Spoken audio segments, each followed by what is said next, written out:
Buenas noches, estimados amigos. En nuestra segunda sesión visitando París comenzamos con esta imagen que fue una sorpresa para mí, pues no me imaginaba un monumento de este tamaño en medio de los edificios. Bajaba yo de la estación del norte cuando se me aparece esta especie de arco de triunfo en el cruce de la calle Saint-Denis con el Boulevard Saint-Martin. En realidad era la llamada Puerta de Saint-Denis, que formaba parte de la antigua muralla. Su construcción fue ordenada por Luis XIV, pues era el punto de entrada a París de los reyes coronados en la Catedral de Reims. Su diseño se inspiró en el Arco de Tito en Roma, a una escala mayor, con 25 metros de altura. Posee un único arco y dos puertas pequeñas abiertas en los dos pedestales y sobre ellos dos obeliscos cargados de trofeos y sobre el arco unos bajorrelieves ilustrando la guerra contra Holanda.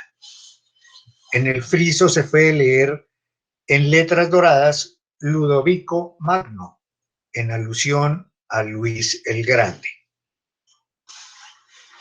Bueno, ahora iniciando nuestro recorrido por la ciudad, nos situaremos en Leal, o Las Naves, en castellano.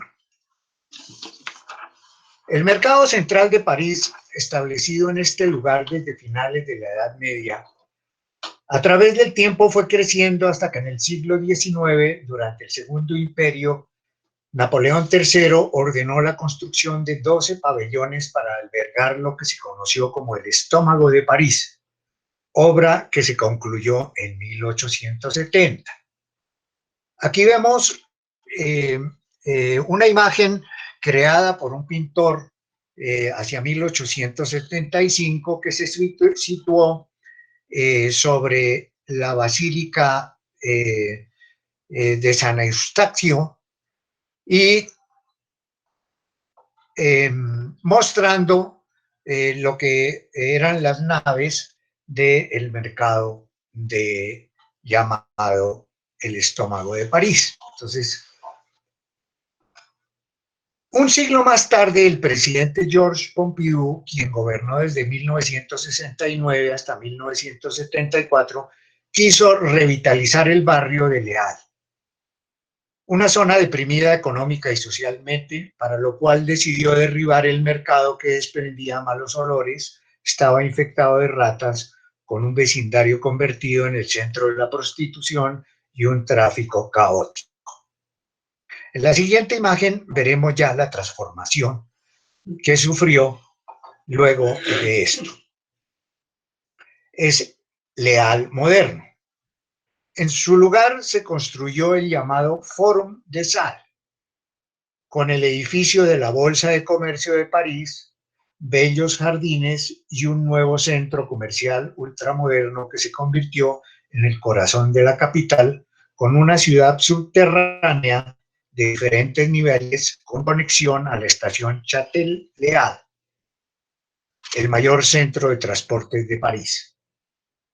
El proyecto fue realizado por el arquitecto español Ricardo Bofill y el francés Claude Basconi entre 1975 y 1985 en un estilo postmodernista. Entonces pueden ustedes observar la radical transformación de este lugar y a la izquierda podemos ver la Basílica de San Eustaquio, que siempre permaneció allí frente al antiguo mercado. Y esta basílica es del siglo XVI, de manera que es una de las joyas góticas de la ciudad. Ahora vamos a ver otro de los edificios importantes que están también cerca al Leal. Se trata de la Bolsa de Comercio e Industria de París.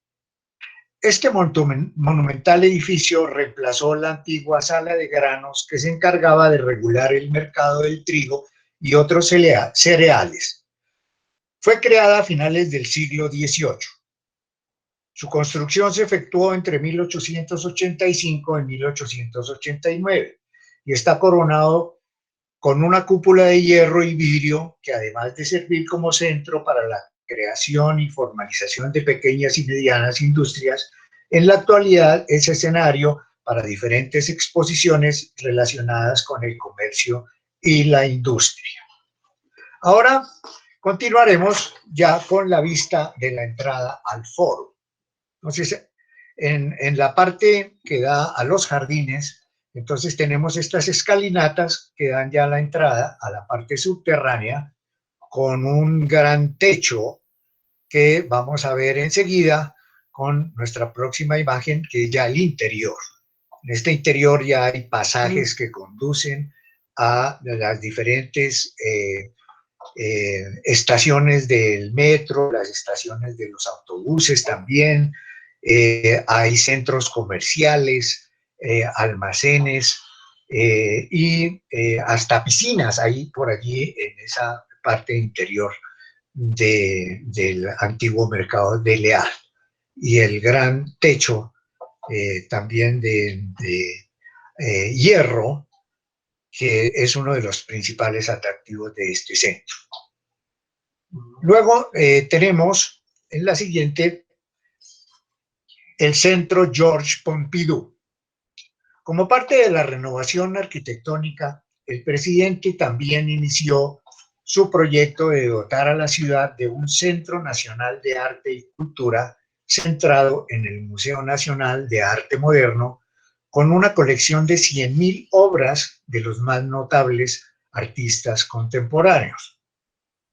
Dos jóvenes arquitectos desconocidos entonces, Richard Rogers, varón inglés, nacido en Italia en 1933, y el italiano Renzo Piano, de 1937, fueron los ganadores del concurso. Las obras del edificio novedoso y polémico, denominado high-tech o de alta tecnología, se iniciaron en 1970 y se terminaron en 1977. La forma es cuadrada, de estructura industrialista, con las conducciones de agua, aire y electricidad a la vista en el exterior e interior, dejando amplios espacios de exposición. Con respecto a los arquitectos, hoy en día tenemos en Bogotá una obra de este arquitecto que ya es famoso en el mundo entero y se llama Richard Rogers. Tal vez ustedes han visto en la esquina de la Caracas con la 26, hay un gran edificio de una estructura ultramoderna que es obra de este importante arquitecto aquí en Bogotá. Aquí vemos ya las escaleras eléctricas que conducen ya al interior de este museo. En la siguiente imagen veremos el otro lado de la estructura de este museo. Y entonces ahí vemos todas las tuberías, etcétera. Este edificio fue muy discutido porque, lógicamente, los que estaban de acuerdo con la tradición clásica de los edificios de la ciudad, pues no les cayó bien el asunto de crear esta clase de obra en medio de todo. Pero estamos en los tiempos modernos y era necesario hacer una transformación. Continuamos ahora con la vista interior. Entonces, con esto, pues, tuve que recurrir a Wikipedia porque no entré porque había mucha gente haciendo fila para entrar. Y aquí tenemos la imagen de una de las exposiciones que normalmente se están llevando a cabo dentro de este auditorio y vemos los inmensos espacios de exposición de que dispone esta estructura. De manera que esta es la parte interior de este gran edificio. Ahora volvemos a la parte clásica de la ciudad y tenemos la ópera de Garnier. Napoleón III ordenó su construcción al arquitecto Charles Garnier, quien la diseñó en el estilo llamado Segundo Imperio o bellas artes, que se caracteriza por el eclecticismo, o sea, la combinación de varios estilos como el clásico grecorromano, el renacentista y el neoclasicismo, con ornamentación muy elaborada y gran despliegue de lujo y gusto por el fasto. El edificio de estilo monumental, opulentamente decorado con frisos multicolores elaborados en mármol, columnas y estatuas de deidades griegas. Entre las columnas de la fachada hay bustos en bronce de compositores famosos como Mozart, Beethoven, Bach, etc. Ahora entraremos para ver el vestíbulo. En su interior se destaca el suntuoso vestíbulo que tiene un cierto parecido con el Salón de los Espejos de Versalles. Claro, faltando los grandes ventanales que le dan luminosidad, pero las arañas que cuelgan acá y el brillo y el lujo de las columnas, todo esto es de extraordinaria belleza. Ahora vamos a continuar con esta imagen de la gran escalinata. También es un despliegue de maravilla con todas las columnas de estilo clásico y las estatuas de bronce que adornan este lugar. Ahora continuaremos con la transformación que tuvo la ópera ya en tiempos modernos. Y tenemos la Ópera de la Bastilla. Por iniciativa del presidente François Mitterrand se creó este moderno edificio para la Ópera de París. De manera que ya abandonaron el antiguo edificio del siglo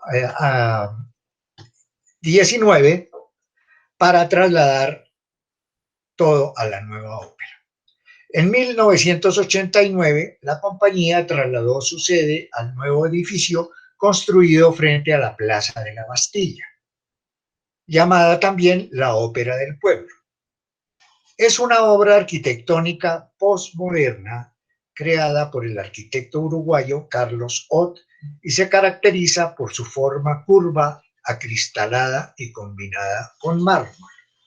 Entonces, es una estructura muy bella, estilo futurista prácticamente, de manera que está allí frente a la Plaza de la Bastilla. Ahora continuaremos ya viendo el interior.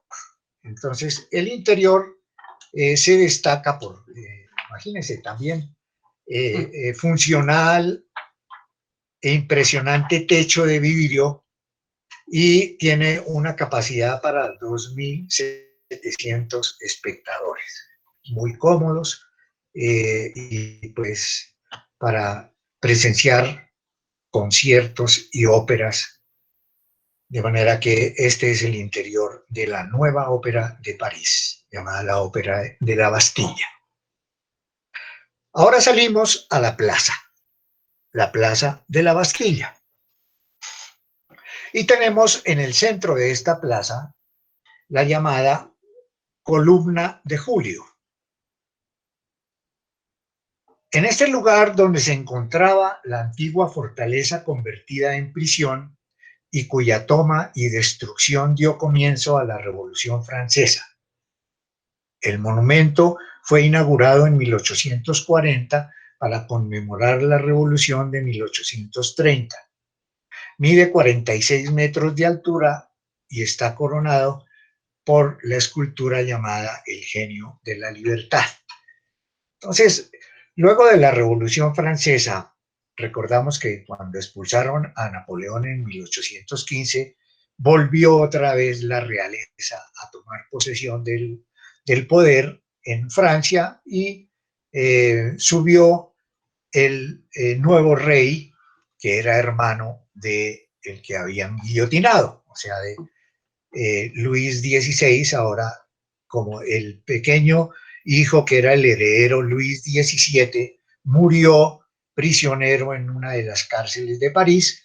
Entonces su hermano lo heredó y lo entronizaron como Luis XVIII. Y ya comenzó otra vez la era de los monarcas. Posteriormente, en 1830, el pueblo se volvió a rebelar contra el régimen, porque ya estaban otra vez sintiendo los embates de la nobleza y volvieron a rebelarse, pero los volvieron a calmar y en 1840 hubo otra revolución. Y para conmemorarles esa revolución fue que construyeron esta columna. Bueno, entonces ahora seguimos con nuestra siguiente imagen. Después de la Plaza de la Bastilla, exploraba esta zona del distrito de Marais y sorpresivamente me encontré con esta plaza que me pareció notable y a ella entré por este monumental portal llamado el Pabellón del Rey. En este lugar dedicado a torneos de caballería desde finales de la Edad Media, el rey Enrique II, hijo de Francisco I, en 1559 fue herido y muerto durante un encuentro con el capitán de la Guardia Real, Gabriel Conde de Montgomery, de origen escocés. El asunto fue así. El rey era muy aficionado a los torneos, inclusive participaba en muchos de ellos y, como siempre, el rey ganaba. Y esta vez, al ver que Montgomery les ganó a todos los que se le enfrentaron, entonces, pues, en un arranque de valor y de fanfarronería tal vez, bajó y retó al joven noble para enfrentarse. Efectivamente, aceptó el enfrentamiento y al estar en medio de esto, al embestirlo, le clavó la lanza a través del yelmo, incrustándose en uno de sus ojos y penetrando hasta el cerebro. No lo mató de inmediato y estuvo agonizando el rey durante 8 días en ese sufrimiento terrible y murió finalmente. Lógicamente, pues la reina, que era María de Medici, le cogió un odio terrible al pobre conde y tuvo que huir y volvió otra vez por allá a Inglaterra y después murió por allá en un duelo también. Ahora vamos a detallar cómo es esta plaza.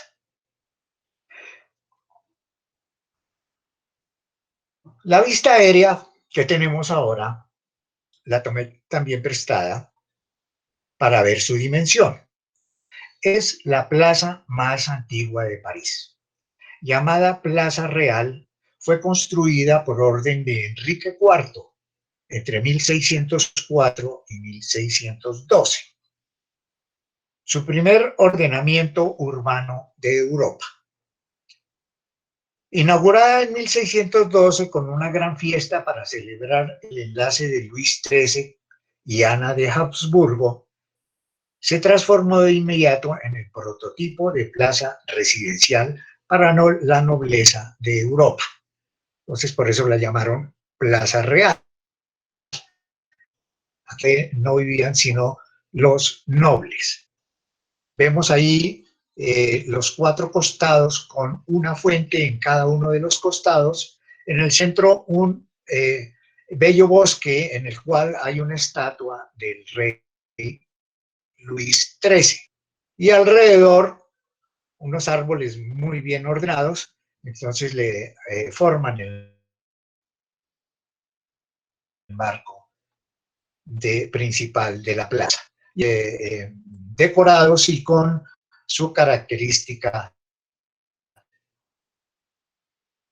del nuevo estilo que se creó allí, que fue el Renacimiento francés. Ahora en la siguiente vamos a ver el detalle en una de las esquinas. Allí vemos una de las 4 fuentes que están muy bien peluqueados para formar ese bello ambiente. En la siguiente tenemos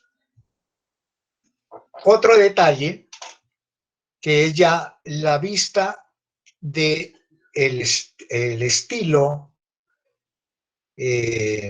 renacentista francés, que se puede detallar con los arcos de medio punto trabajados en piedra, los dos pisos siguientes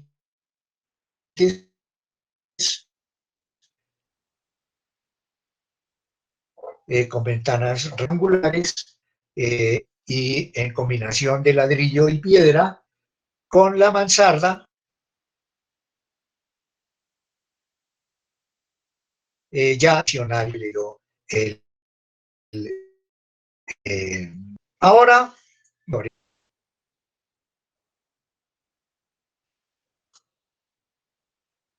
estos son las arcadas que están protegiendo los corredores que dan vuelta a toda la plaza completamente y que están los locales dedicados a galerías de arte, cafés, restaurantes, tiendas muy finas, etcétera. E inclusive aquí está la casa de Víctor Hugo. Aquí vivió Víctor Hugo en una de las casas de este parque tan bello.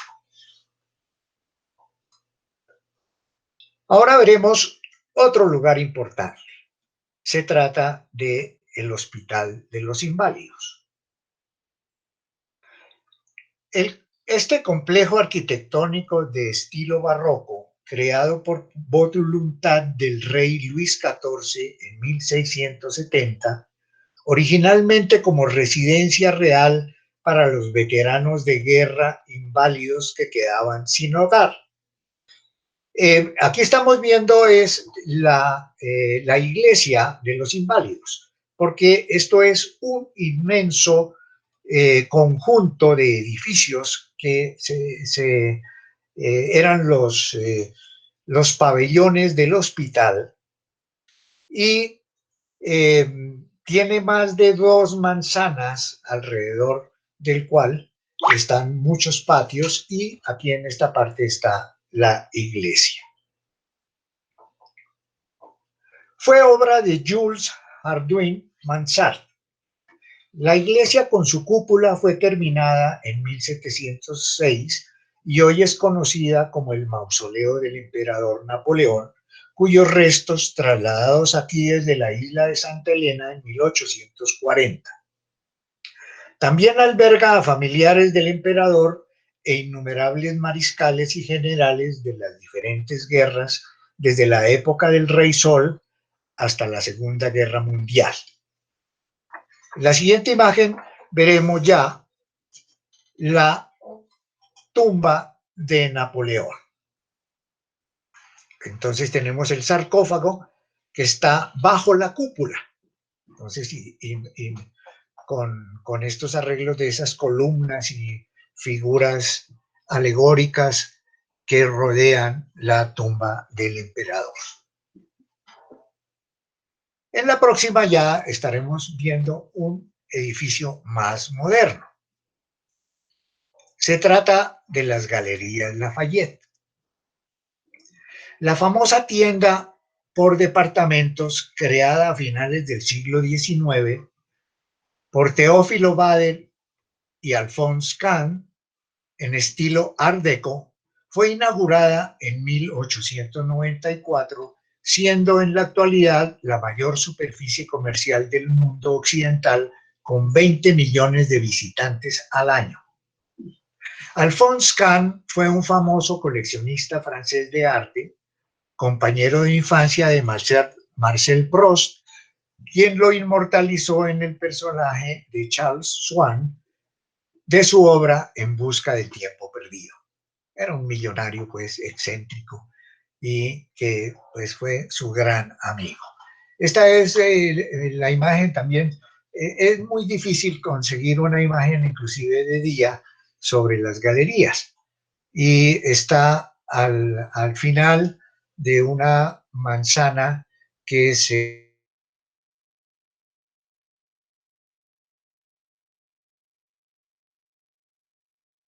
vista interior. Entonces ya entrando al almacén, este es el piso principal donde casi siempre en los grandes almacenes europeos está la sección de perfumería.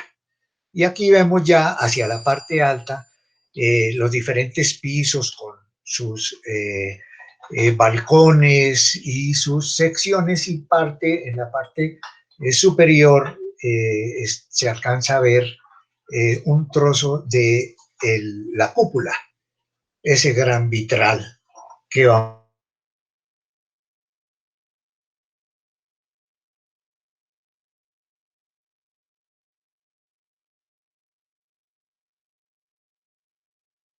muy famosa en el mundo entero. En la siguiente vamos a ver la panorámica desde el cuarto piso. Entonces ya vemos las diferentes secciones con los diferentes productos que se van ofreciendo allí, y como vemos no pasa de moda. Una tienda que se fundó hace más de 100 años puso punto en la forma de vender. Posteriormente en Inglaterra imitarían esta clase de tiendas, y ya se generalizaría eh, esta forma de comercio.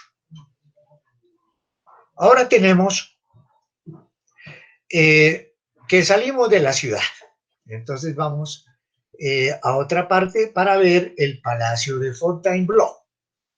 En esta vista aérea podemos observar los principales edificios del conjunto.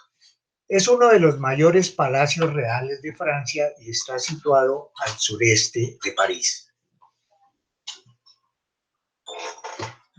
Y aquí vemos los 4 pequeños prados que están a la entrada del gran patio. Y las diferentes secciones de los grandes salones y rodeado de jardines. Entonces vamos a ver ahora en la parte baja que tenemos el patio de entrada.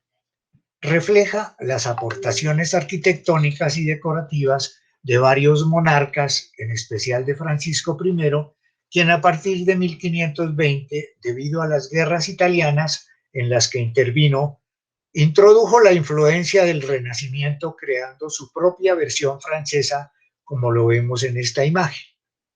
Entonces también aquí podemos ver ya esa transformación de la arquitectura francesa. Ahora vamos a entrar y vemos la Galería Francisco I.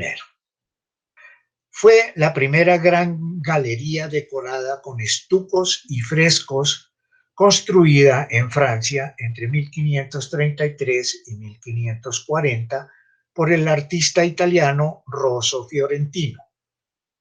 La decoración se basa en un zócalo tallado en madera y la parte superior con altos relieves de estuco que enmarcan frescos alusivos a la vida del monarca en estilo manierista.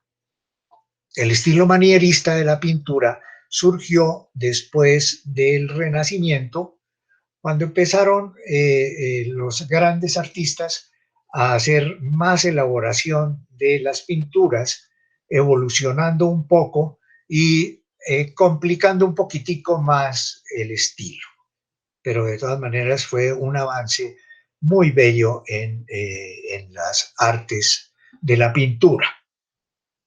Ahora continuamos con la Puerta Dorada. Esta es la puerta sur de la entrada al palacio. También fue otra de las grandes innovaciones y fue también famosa, y fue otra de las logros de su arquitecto preferido. Ahora tenemos que Enrique IV y su esposa María de Medici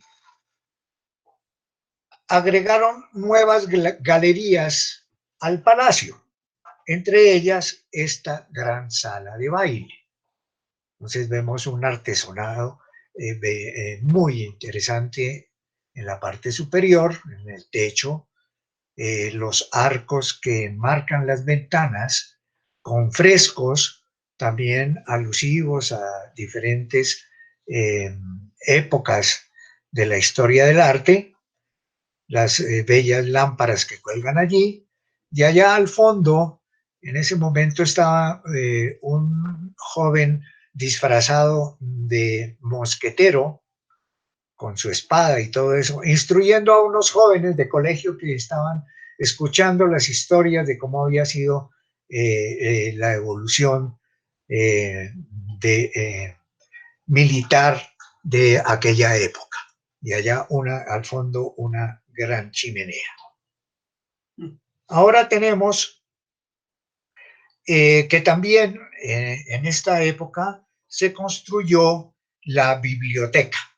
Esta biblioteca es a semejanza de otras bibliotecas famosas en Roma, de las bibliotecas vaticanas, y de allí tomaron estas ideas con una bóveda también con decoración de frescos, de imágenes de la mitología.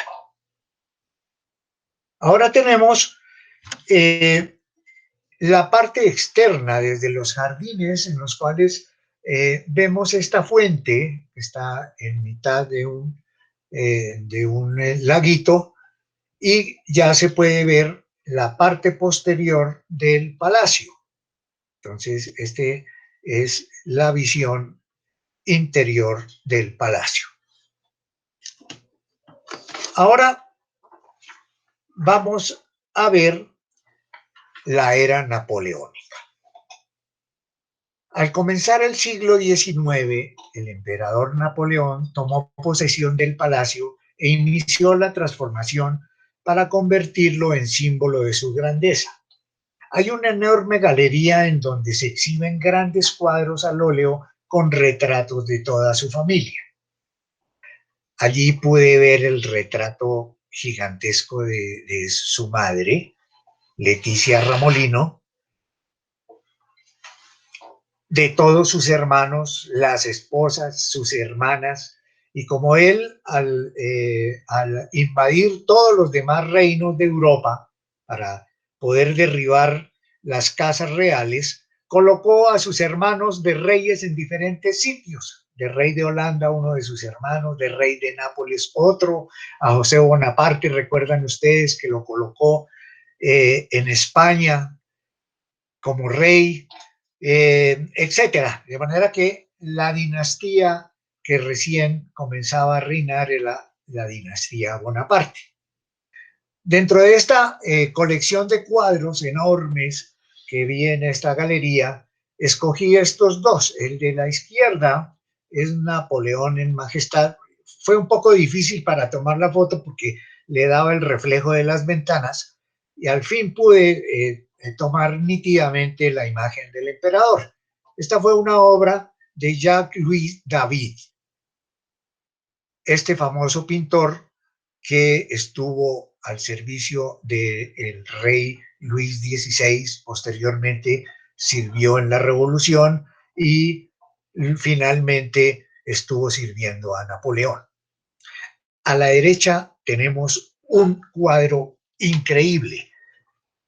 Es un cuadro más o menos de unos 80 centímetros por unos 40 centímetros, que es un mosaico de vidrio, que es, yo no creía, yo tuve que mirar de cerca esto, cómo fue posible que hubieran sacado todos los tonos de la pintura en pequeños cuadritos de vidrio para hacer esta imagen de Napoleón.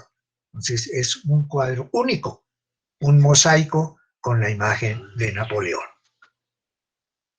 Ahora vamos a seguir con la imagen del trono. Este es el salón del trono de Napoleón. Aquí recibía a los grandes dignatarios y está bajo ese dosel y su silla forrada en oro y los asientos de quienes lo acompañaban allí. Luego tenemos otra imagen en la cual está la cámara de la emperatriz María Luisa. Recordamos que Napoleón, recién llegado a París, cuando tomó el poder, se casó con Josefina de Beauharnais, que era una viuda cuyo marido había sido guillotinado, y era muy bella y Napoleón se enamoró de ella. Ella era originaria de las islas del Caribe y su marido era dueño de unas grandes plantaciones de caña de azúcar y así habían hecho una gran fortuna. Era un noble. Y al casarse con Josefina, pues estuvo con ella, después él viajó a hacer sus conquistas, etcétera, y cuando llegó el momento de que tenía que tener un heredero para que sucediera en la dinastía, vio la necesidad de casarse con una noble, con una hija de, ojalá, de algún rey, y efectivamente hizo un arreglo con el emperador de Austria y se casó con María Luisa de Austria, la princesa María Luisa de Austria. Y con ella tuvo su heredero que se llamaría Napoleón II Bonaparte y lo llamaron el rey de Roma, pero que desafortunadamente no logró reinar porque a su padre lo derribaron y lo expulsaron en 1815. Después tuvo que, la mamá se lo llevó para Viena. Aquí tenemos ya, en la siguiente imagen, tenemos ya un palacio que hay al lado del palacio principal y que este rodea la plaza de armas. Y aquí hay otra fuente que está frente a ese palacio. Y aquí también en 1815 el emperador firmaría su abdicación y se despediría de su vieja guardia partiendo para el exilio en Santa Elena. Más tarde Fontainebleau sería el escenario de la corte del Segundo Imperio de su sobrino Napoleón III. Volvemos ahora a la ciudad y tenemos este impresionante edificio, la antigua estación del ferrocarril que fuera la terminal de la línea París-Orleans y que fuera diseñada por el arquitecto Victor Laloux. Está a la orilla del río. Es un estilo Belle Époque. Fue construido para la Gran Exposición Universal de 1900, para recibir los trenes que llegaban de diferentes partes de la nación, y permaneció en servicio durante 39 años. En 1973, la Dirección de Museos de Francia concibió el proyecto de establecer un museo en la estación que amenazaba ruina. Las obras de acondicionamiento se llevaron a cabo entre 1981 y 1980. De la demolición, y valía la pena realmente conservar el edificio, convirtiéndolo ahora en el Museo de Orsay. Ahora vamos a ver la entrada principal. Entonces aquí era donde antiguamente estaban las taquillas para entrar a la estación y ahora se ha convertido en la entrada al museo. Entonces el flujo de aquel año del 2019 era enorme, a pesar de que Esto ya era en el mes de abril. Y tenemos ahora en la siguiente una serie de monumentos que representan a los 6 continentes. Ustedes dirán, 6 continentes, ¿cuáles? Pues para los franceses, los continentes eran, aquí en su orden de izquierda a derecha, eran Europa, África, Norteamérica, Suramérica, que ellos lo consideraban como otro continente, y finalmente Oceanía. Entonces, esto es lo que está frente a la entrada principal del Museo de Orsay. Ahora entraremos a la nave principal del museo. Aquí estaba el vestíbulo principal de la estación. Entonces, como ustedes ven, fue remodelado, readaptado y es el lugar de exposición más importante. Las 3 plantas en que se divide el edificio albergan una excepcional colección de arte del siglo XIX y principios del siglo XX que cuentan con obras de los grandes autores de la historia del arte, empezando con la siguiente imagen. Aquí pude cerciorarme más directamente de lo que fue la evolución de la pintura desde el final de la época de Luis XVI.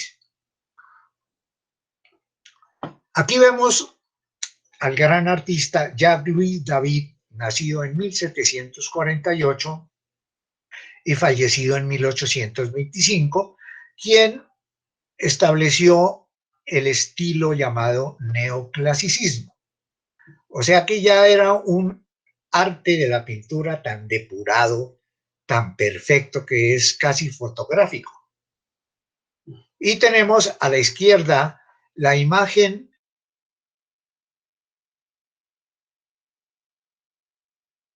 romana que la tomó el rey Luis XVI como símbolo de la lealtad al rey.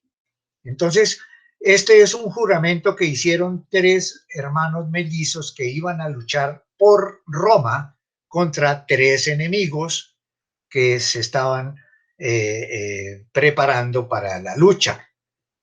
Y hay una tragedia también en esta obra, porque allí vemos a la derecha una mujer que es la esposa porque ella está casada con uno de los enemigos de sus hermanos. De manera que allí se ve esa imagen dolorosa de esta mujer que no puede comprender lo que va a suceder enseguida. Entonces, este juramento de los Horacios fue hecho en 1787 en el estilo neoclásico. Y a la derecha, luego llega la Revolución Francesa en el 89, 2 años después de que pintó esto para el rey, llega la Revolución Francesa. Entonces ya Louis David pues se va con la revolución y pinta algunas obras, especialmente una que era la del campo de la pelota, de un coliseo de la pelota. Ahí hace una de las obras. Y luego cuando llega Napoleón, entonces entra al servicio de Napoleón y pinta esta obra inolvidable de Napoleón cruzando los Alpes en 1801. Entonces, con esto ya ilustramos esa parte en la cual viene el estilo clásico de la pintura. Ahora tenemos ya una evolución que llega con Dominique Ingres, nacido en 1780 y fallecido en 1867, bien entrado el siglo XIX. Y él establece ya una perfección extraordinaria en los detalles. Vean ustedes ese vestido con todas esas imágenes de flores, etcétera, la piel de la dama el reflejo en el espejo. No, un maestro extraordinario que hace el paso del neoclasicismo al romanticismo. Y este romanticismo lo vamos a ver ya más reflejado en la obra de otro de los grandes pintores que se llamó Eugène Delacroix. Este hombre también de la misma época de Ingres establece ya el romanticismo y aquí vemos este cuadro también muy conocido que es La libertad guiando al pueblo, también para conmemorar la revolución de 1830. Entonces hay un cierto realismo en esa imagen. El paso siguiente será ver ya otro estilo que se origina y cuyo exponente más importante fue Millet, que ya es del siglo, completamente del siglo XIX, y establece el realismo, el cual vemos acá, que es como una fotografía, y las espigadoras que él pinta en 1857. Luego viene Camille Corot, que ya da otro paso y llega del realismo al impresionismo. Los primeros toques del impresionismo ya empieza las pinceladas especiales que vamos a ver más adelante con el pleno impresionismo. Aquí está. Estas son las imágenes reales del impresionismo. Como recordamos, cuando estuvimos en la galería de Louis Vuitton, allí estaban algunos de los cuadros que se originaron en la obra de Monet con la descripción de lo que fue este nuevo movimiento con el aprovechamiento y la fijación de la luz con pinceladas de colores muy bien definidos y ya con cierta difusión de la imagen. A la derecha podemos ver con Claude Monet las amapolas. Entonces ahí vemos la plenitud del impresionismo, con esas pinceladas que da ese campo de amapolas, las imágenes de las figuras que no son muy definidas, pero dan el toque exacto para ver la imagen. Y abajo tenemos a Vincent Van Gogh con ese retrato tan extraordinario de la mezcla de colores y las pinceladas magistrales que hace este hombre en 1887 con este autorretrato. Y finalmente Edgar Degas, que fue el maestro del pastel. Él trabajó mucho el pastel y se dedicó a pintar las bailarinas de ballet.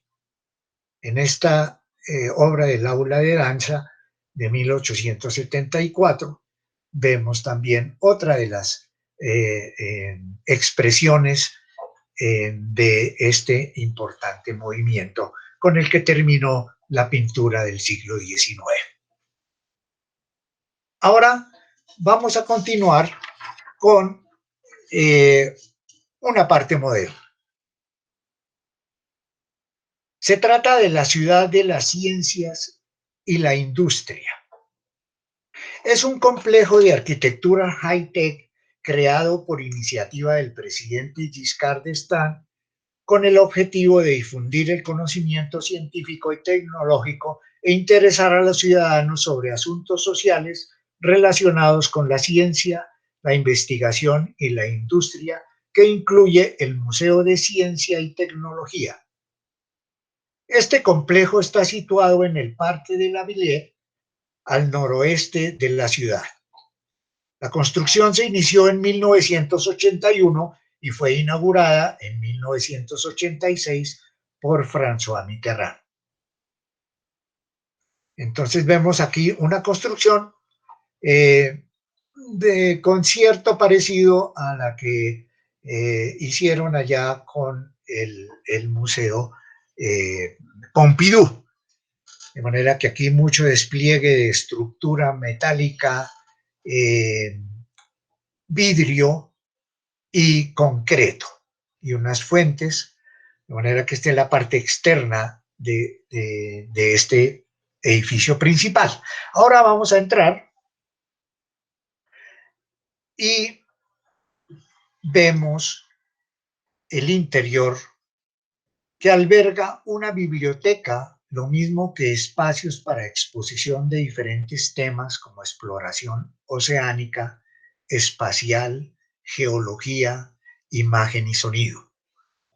Le Carrefour Numérique, dedicado a la experimentación y prácticas de sistemas informáticos. Entonces, vemos una construcción interior futurista. Y aquí están todos esos temas que se van a ir desarrollando para el futuro de las ciencias y de las industrias. Ahora saliendo, tenemos tal vez el símbolo principal de este centro, que es la esfera geodésica, llamada geode o geoda en castellano. Es una sala de proyección de películas IMAX construida por el arquitecto Adrien Feinsilver y se inauguró en 1985. La esfera de 36 metros de diámetro está compuesta por 6.433 triángulos equiláteros de acero que reflejan la luz como un espejo. Entonces, este auditorio también, aparte de las proyecciones de IMAX, es utilizado para dar conferencias y para diferentes actos colectivos. Y está aquí en medio de todas estas construcciones ultramodernas. En la siguiente vamos a ver una escultura. Ya me coloqué dentro en uno de los balcones del edificio principal y me encontré con esta escultura moderna que ilustra, se llama una escultura antigravitación, que es el movimiento del agua luchando contra la fuerza de gravedad. Entonces ahí conseguí un bonito enfoque para esta obra escultural. Ahora continuamos con parte de los sitios donde se puede estar los visitantes. Entonces son pasajes que van comunicando los diferentes edificios de que consta este complejo de las industrias. Y entonces este es el Parque de la Villette. Seguimos con otra parte de este parque, porque este parque incluye también un canal que lo atraviesa y que une el río Sena con otros sectores de la ciudad, aquí al noroeste. Y allá vemos la esfera aquella con el edificio principal y la gente que visita el parque. Este parque es inmenso y tiene muchas otras atracciones, como la que vamos a ver enseguida. Este lugar genial que se llama el Parque en la Ciudad de la Música, con su gran sala de conciertos llamada la Filarmonía de París. Proyecto iniciado en el 2006 con una convocatoria del concurso internacional ganado por el arquitecto francés Jean Nouvel, que inició la obra en el 2009 en estilo futurista cubierta con láminas de aluminio. La inauguración se efectuó el 14 de enero de 2015 con un gran concierto. Entonces aquí ya esto ya se pasó en la construcción, porque esto ya se ve como una cosa de otro planeta. Y es una imagen extraordinaria. Y ahora lo que vamos a ver enseguida, que es el interior. Este es el auditorio. Además de la sala de conciertos para 2.400 espectadores, el edificio incluye un espacio de exposición, un centro educativo, salas de ensayo, estudios y un restaurante. La Filarmónica de París acoge dos formaciones residentes, la Orquesta de París y el Ensemble Intercontemporain. Volvemos ahora a la ciudad. Y allí esta fue una de las fuentes que más me impresionó. Es hermosísima fuente que se llama la Fuente de San Michel. Situada en la ribera izquierda del Sena, enmarcada en una estructura de arco de triunfo a la entrada del barrio latino, este hermoso monumento formó parte de la transformación de París puesta en marcha por el barón Haussmann durante el Segundo Imperio bajo Napoleón III. La obra del escultor Francisco Duguet representa, a la derecha, la lucha del bien y del mal del bien y el mal, donde el arcángel Miguel, espada en mano, aparece sometiendo al demonio. En la parte baja, dos dragones escupen agua al estanque.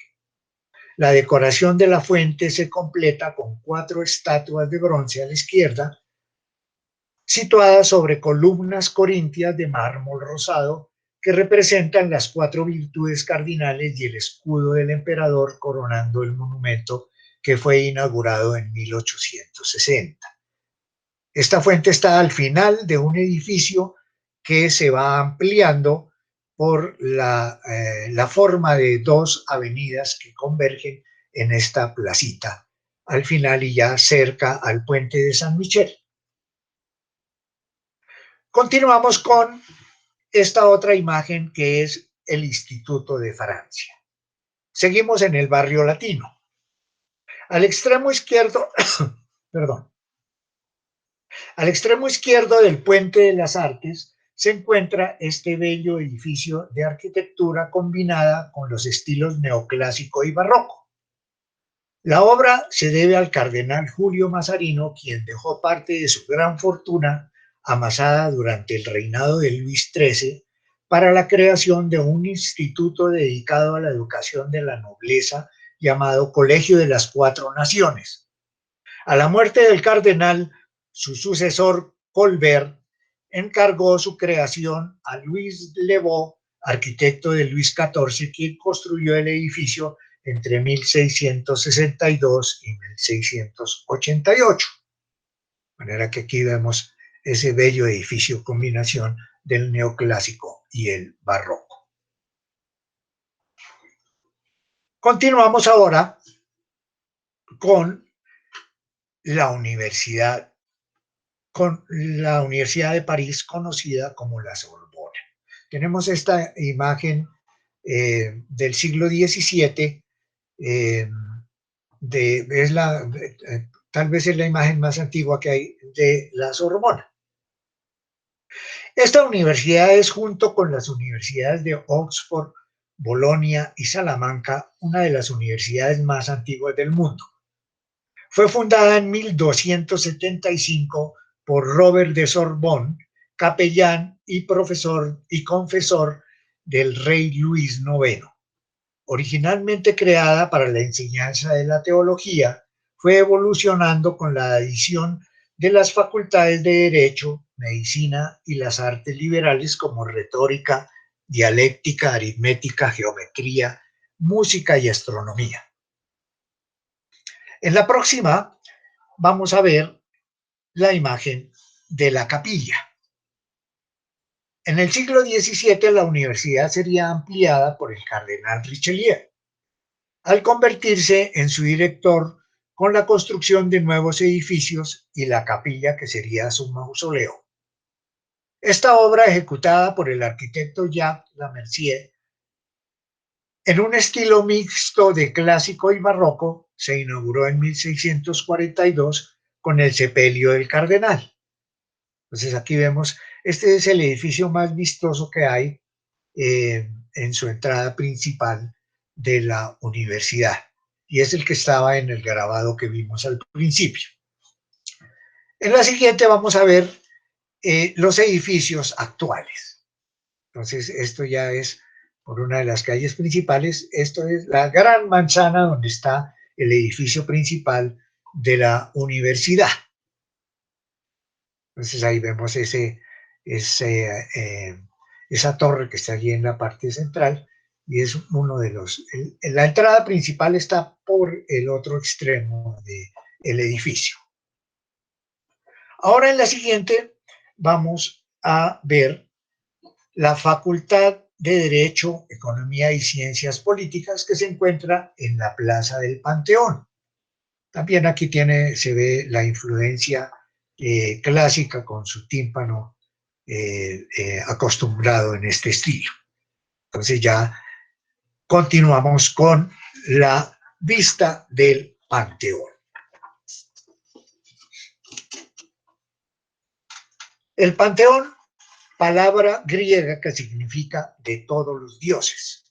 Recordamos el Panteón de Roma. Es un monumento de estilo neoclásico que inicialmente estaba destinado en 1764 a ser una iglesia dedicada a la patrona de la ciudad, Santa Genoveva, por el rey Luis XV. Fue la obra del arquitecto Germain Soufflot, iniciada en 1764 y terminada en 1790 durante la Revolución Francesa. De manera que él le tocó la construcción con el fin de los reinados, del reinado de Luis XVI. En 1791, en plena revolución, la Asamblea Nacional de Francia votó por el edificio, que el edificio sirviera de templo para albergar los cuerpos de los hombres ilustres de la patria. Ahora veremos su fachada. Esta retoma la del Panteón de Roma. Recordamos allá esa imagen del Panteón de Roma. En el frontispicio se grabó la inscripción a los grandes hombres, la patria agradecida. Bajo el primer imperio, el Panteón conservó su función de mausoleo. Tras la caída de Napoleón, se restaura el antiguo régimen y se restringe su uso al de iglesia y se borra la inscripción del frontón. Bajo la Segunda República, de 1848 a 1851, se le llamará Templo de la Humanidad. El Segundo Imperio le devuelve su uso religioso y desaparece la inscripción por segunda vez. Durante la Comuna de París en 1870, sirvió como depósito de armas y polvorín. Finalmente, en 1885, en el entierro de Víctor Hugo, vuelve definitivamente a ser Panteón de la Patria. Entonces aquí vemos sus características neoclásicas. Estas sí son completamente neoclásicas, con sus columnas de capiteles corintios, su tímpano con ese bajorrelieve relacionado con las luchas a través de la historia. Y ahora veremos el interior. Entonces, este espacioso y magnífico interior con todos estos monumentos que hay. Entre los personajes que yacen aquí se encuentran Voltaire, Rousseau, Víctor Hugo, Émile Zola, Pierre y Marie Curie, André Malraux y Alexander Dumas, y otros grandes personajes intelectuales y patrióticos de Francia. De manera que este es el interior de ese magnífico monumento que es el Panteón. Ahora continuamos con la vista de la estación de París Norte. Es la principal estación ferroviaria de Francia y una de las mayores del mundo, con más de 200 millones de pasajeros anuales. Un monumental edificio construido por el arquitecto germano-francés Jacques Hittorf entre 1861 y 1865. Ostenta una fachada que se organiza alrededor de un arco de triunfo y se caracteriza por sus grandes bloques de piedra. Está decorada con 23 estatuas que representan las ciudades servidas por la compañía ferroviaria. Las más majestuosas ilustran los destinos internacionales: Londres, Bruselas, Ámsterdam, Berlín, Varsovia, Viena. Hoy las principales líneas internacionales de alta velocidad comprenden el Eurostar vía Londres por el Eurotúnel y el Thalys vía Bélgica, Holanda y Alemania. Es muy bella esta estación y merece estar entre los hitos de la ciudad. Ahora vamos a llegar a la Plaza Vendôme. Debido a que en el 2015, cuando visité la plaza, la columna estaba en restauración, tuvo que recurrir de nuevo a Wikipedia para la imagen que vemos en este momento.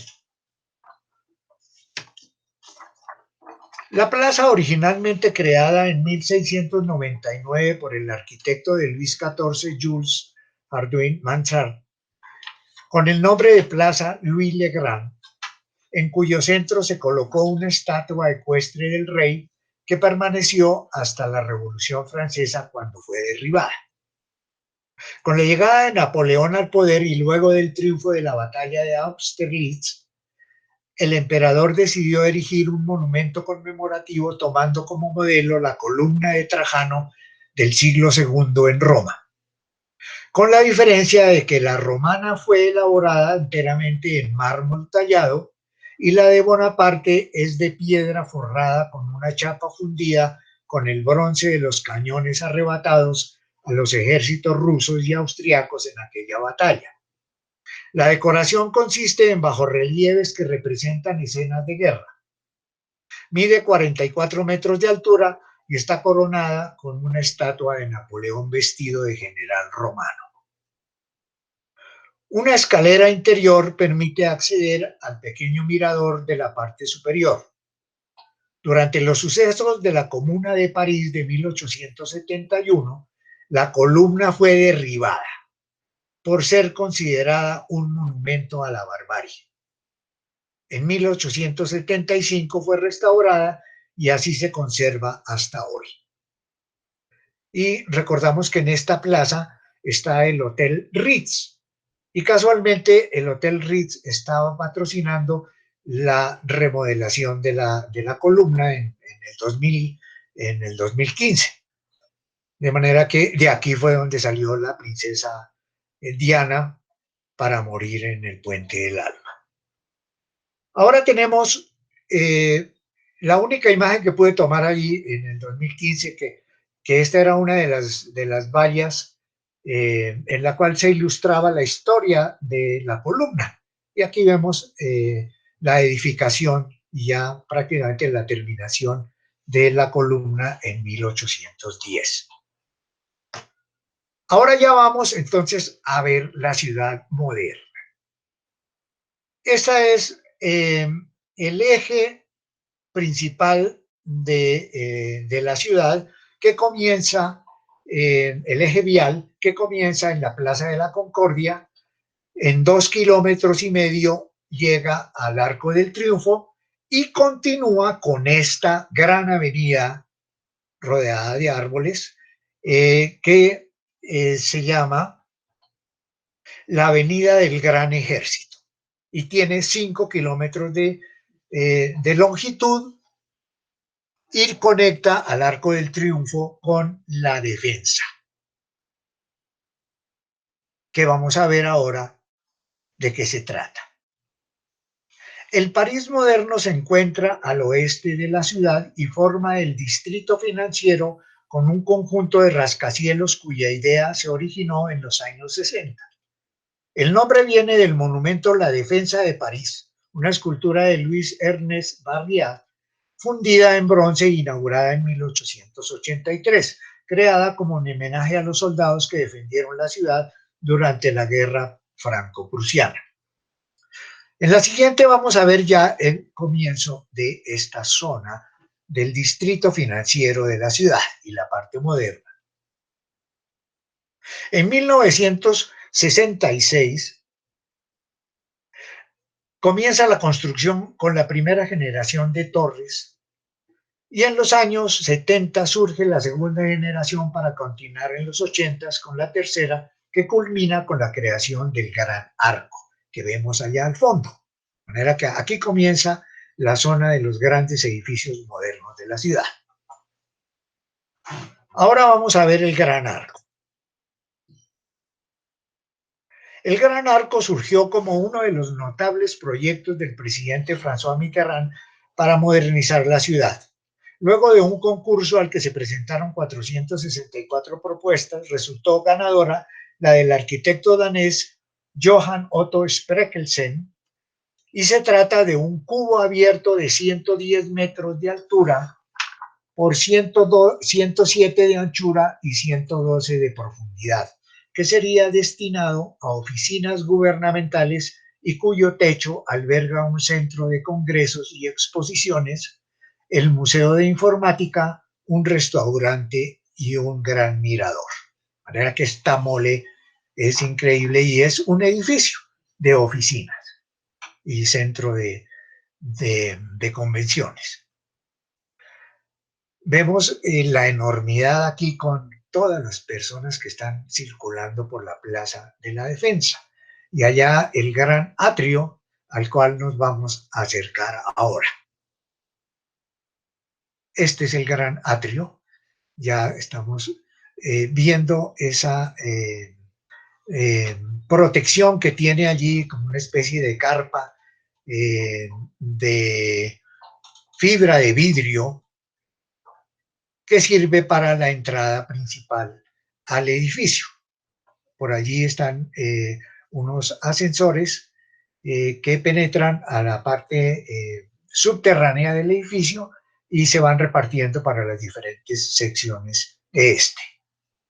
Ahora me he colocado en la parte alta de ese atrio y esta es la toma sensacional de lo que es la Plaza de la Defensa. Vean ustedes la gente como se va achicando en la lejanía, parecen hormiguitas allá al fondo, y allá al fondo se alcanza a ver el Arco del Triunfo, al final de la avenida del Gran Ejército. Y los edificios aquí inmediatos a la derecha, un gran centro comercial llamado Las Cuatro Estaciones. Entonces, esta es la gran Plaza de la Defensa. Y ahora vamos a ver algunos de los edificios notables. Tenemos la Torre Elf, Total Elf, que es la fusión de las dos compañías petroleras de Francia. Este edificio fue construido, terminado en 1985. Luego tenemos esta torre, Corazón de la Defensa, que ya es de una época más reciente, del año 2001, y que está frente a la estatua que le da el nombre al centro. Enseguida veremos esta imagen que es otro conjunto de edificios en el cual sobresale este edificio triangular que es la sede de la compañía Allianz, que es una compañía de seguros de origen alemán y que construyó su edificio en esta parte. Luego tenemos la imagen de la última generación de torres. Inclusive tenemos ahí en el centro la construcción de la última que estaban haciendo en el 2019. Ya la debieron de haber terminado. De manera que estas son las más importantes torres de este centro de las finanzas y la parte moderna de la ciudad de París. Y por último, tendremos, antes de irnos, tenemos esta imagen con una escultura de Alexander Calder, que fue colocada allí en medio de la plaza con el fondo de algunos de los edificios de uno de los extremos de la plaza. Entonces, este es de un escultor norteamericano del siglo XX que creó esta forma de expresión escultórica. Y ahora sí, ya para despedirnos de la ciudad, vamos a ver esta imagen desde el bosque de Boulogne. Es una panorámica que capta la mayor parte de los edificios de la defensa, y allá a la izquierda alcanzamos a ver allá un trocito del arco de la defensa. De manera que esta es ya la última imagen que tenemos de la parte moderna de la ciudad. Y finalmente, ya tenemos, volviendo a la parte clásica de la arquitectura de la ciudad, tenemos la Plaza de la República. En 1879 se convocó un concurso para la instalación de un gran monumento dedicado a la República recién proclamada. La obra completa se inauguró en 1884. El monumento se compone de una estatua de Marianne, personificación de la República Francesa, en bronce, que alcanza 9 metros con 50 de altura, con un gorro frigio, símbolo de la libertad, y una corona vegetal. En la mano derecha sujeta un ramo de olivo, símbolo de la paz. Con su otra mano sujeta una tablilla donde se puede leer Derechos del Hombre. En su cintura lleva una espada. La estatua descansa sobre un pedestal de piedra de 15 metros de altura, en el que se encuentran otras esculturas que representan figuras alegóricas de la libertad, la igualdad y la fraternidad. Dado su simbolismo, es habitualmente usada por partidos de izquierda y sindicatos para sus manifestaciones. De manera que con esta imagen de la Ciudad Luz nos despedimos, y agradezco mucho la atención que nos han dignado, y los esperamos en la próxima sesión, que será el próximo jueves, cuando estaremos visitando ya España con Toledo, Ávila y Madrid. De manera que tengan una feliz noche y hasta